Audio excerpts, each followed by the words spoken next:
हवा में नमक और गम की एक अजीब सी घुटन है। हम अंडमान के नीले समंदर के सामने खड़े हैं, बलिदान बेदी के सामने। एक शहीद स्मारक। ये कोई मामूली स्मारक नहीं है, ये उन भारतीय स्वतंत्रता सेनानियों की अदम्य भावना का प्रमाण है। यहाँ की जमीन भी उनके बलिदान की कहानियां फुसफुसाती है। यहाँ इस पावन धरती पर अंग्रेजों ने 33 भारतीय स्वतंत्रता सेनानियों को गोली मार दी थी। लहरें चट्टानों से टकराती हैं, जो स्वतंत्रता के लिए उस अथक संघर्ष की याद दिलाती हैं। हर लहर उस दर्द, उस साहस और उस अटूट उम्मीद की गूंज बयां करती है, जो कभी उन लोगों की रगों में दौड़ती थी जिन्होंने एक स्वतंत्र भारत का सपना देखने का साहस किया था। बलिदान बेदी सिर्फ एक स्मारक नहीं है, यह एक मौन प्रहरी है जो उनके बलिदान की याद की रक्षा करता है। यह स्थान आज भी भूतिया माना जाता है और यहाँ की हर दीवार पर उन वीरों की चीखें गूंजती हैं।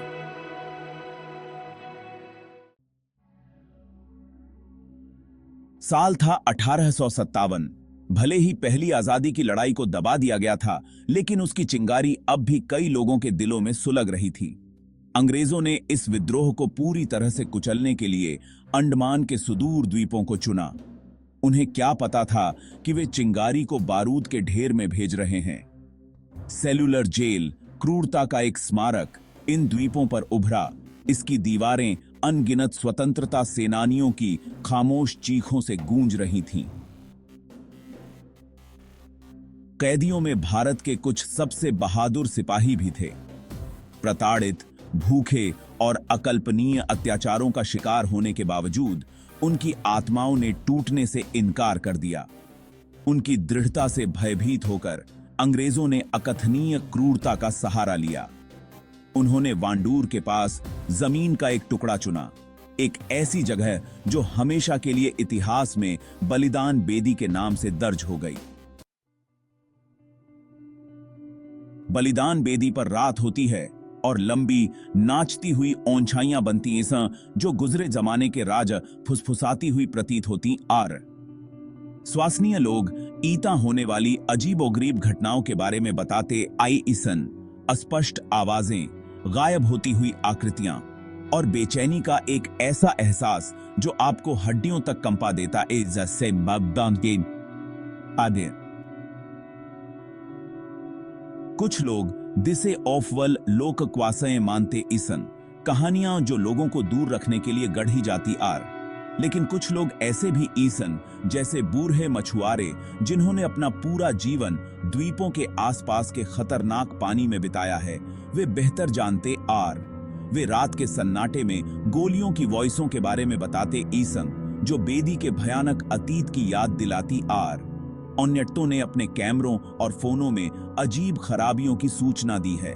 ऐसा लगता है कि सूर्यास्त के बाद उपकरण स्मारक की तस्वीर लेने में असमर्थ आर। क्या यह सिर्फ एक तकनीकी खराबी है या कुछ और भयानक है? उकांता ने। लड़तों का एक समूह। धोस की हंसी शांत रात में गूंज रही थी। धोस्तों ने बलिदान बेदी के पास डेरा डालने का फैसला किया। वे जवान थे। धोस के मन में रोमांच की कहानियां भरी हुई, वरन धोसे के दिल उस इतिहास के बोझ से बेखबर थे जो धोसे के आसपास की हवा में समाया हुआ था। जैसे ही वे एक चटकती आग के चारों ओर बैठे कहानियां और चुटकुले सुना रहे थे, एक अजीब सी बेचैनी रेंगने लगी।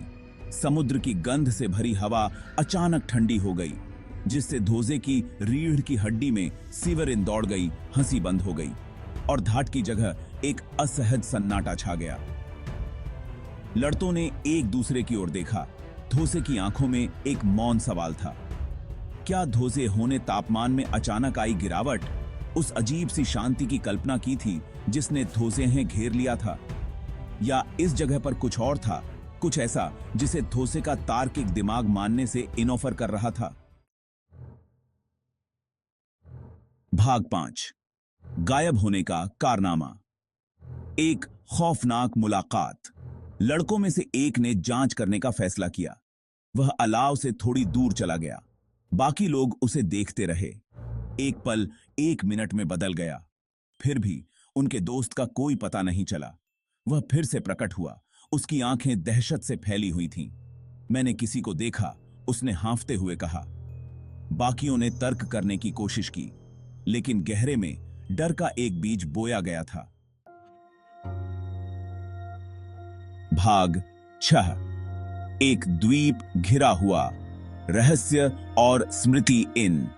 बंगाल की खाड़ी में स्थित अंडमान द्वीप समूह अपने आगोश में सुंदरता और दुहक, जीवंत जीवन और भूतिया रिमाइंडरों की एक झलक समेटे हुए ईज। अपने प्राचीन समुद्र तटों और नीले पानी के साथ यह उष्णकटिबंधीय स्वर्ग फ्रीता विज्ञानियों के खून और आंसुओं से सराबोर इतिहास को समेटे हुए ईज।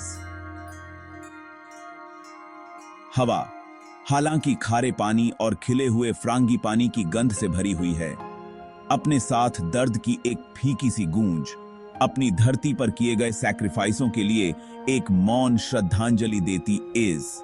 विथ लुलर जेल, जो अब एक राष्ट्रीय स्मारक है, क्रूर औपनिवेशिक अतीत की एक कठोर याद दिलाता इज।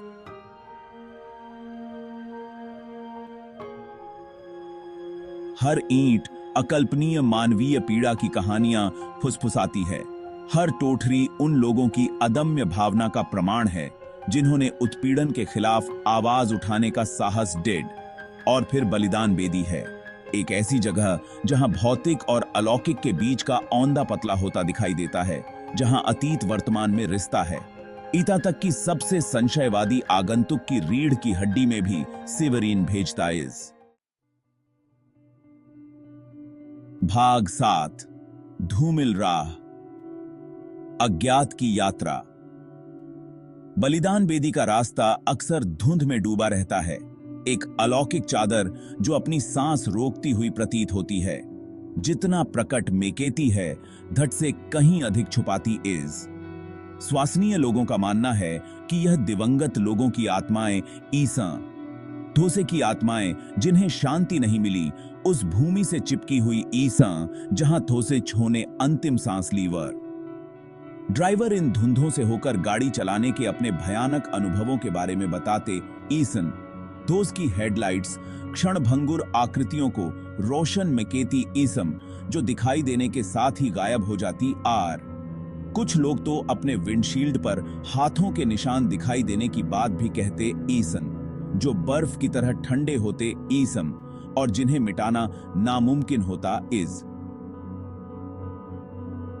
ये कहानियां एक पीढ़ी से दूसरी पीढ़ी तक फुसफुसाई जाती ईसन, द्वीप की लोकवासों का एक अभिन्न अंग बन गई ईसन, जो बलिदान बेदी के पहले से ही भयानक माहौल में रहस्य की एक और औंत विछड़ती आर। भाग 8। जब साइलेंटी चीखती है, बेदी की दास्तां। बलिदान बेदी सिर्फ एक स्मारक नहीं है, यह बीते युग की भयावहता का एक मूक गवाह इस। व्यारे पैरों के नीचे की जमीन ने अनगिनत फ्रीता विथनानियों के खून और आंसुओं को सोख लिया है, जिन्हें ईटा बेरवेई से मार डाला गया वेज। कहते इसन कि दोज की पीड़ादायक चीखें आज भी रात के सन्नाटे में इकोती इसन। धोज का दर्द उस भारी साइलेंटी में साफ महसूस होता है जो हवा में लटकी रहती से ईटिशी की तांती बांधी तीज। स्वासनीय लोग सूर्यास्त के बाद इस जगह पर जाने से बचते आइसन। धोसे का डर सदियों पुरानी कहानियों और अस्पष्ट अनुभवों में निहित ईज। हो सकता है कि अंग्रे विचन ने धोसे की वॉइसें खामोश कर दी हों, लेकिन वे धोसे की आत्माओं को नहीं बुझा सोफ। बलिदान बेदी अपनी भूतिया साइलेंटी और भयानक कहानियों के साथ धोसे के अटूट साहस के प्रमाण के रूप में खड़ा है। यह याद दिलाता है कि कुछ बलिदान समय और श्वासन के ताने बाने में रच बस जाते आर। भाग 9। अनदेखा हाथ, डर का एहसास। एक खौफनाक कहानी जो सबसे कठोर संशयवादी की रीढ़ की हड्डी में भी सिहरन भेज देती है। वे अक्सर अपने कंधे पर एक ठंडे अदृश्य हाथ को महसूस करते हैं, उन्हें चेतावनी देने के लिए कि वे देशभक्तों के खून से सराबोर भूमि पर सावधानी से चलें। आगंतुक विस्मय और घबराहट की गहरी भावना के साथ चले जाते हैं। भाग 10 बहादुरों की विरासत द्वीपों के हृदय में। सूरज क्षितिज के नीचे डूबता है, आकाश को नारंगी और बैंगनी रंग में रंगता है। बलिदान बेदी पर एक लंबी उदास छाया डालता है। हवा शांत हो जाती है, केवल लहरों की हल्की आवाज किनारे से टकराती है। जैसे जैसे अंधेरा छा जाता है, स्मारक जीवंत होता प्रतीत होता है। उसकी खामोशी इस पावन धरती पर किए गए बलिदानों के बारे में बहुत कुछ कहती है। बलिदान बेदी सिर्फ एक स्मारक नहीं है, यह लचीलापन का प्रतीक है, उन लोगों की अडिग भावना का प्रतीक है जिन्होंने भारत की आजादी के लिए संघर्ष किया। यह एक अनुस्मारक है कि स्वतंत्रता की लड़ाई अक्सर लंबी और कठिन होती है, जो उन लोगों के खून और आंसुओं से भरी होती है जिन्होंने एक बेहतर कल का सपना देखने का साहस किया। जैसे ही हम यहां खड़े हैं, उनके बलिदान का भार हमारे दिलों पर छाया हुआ है।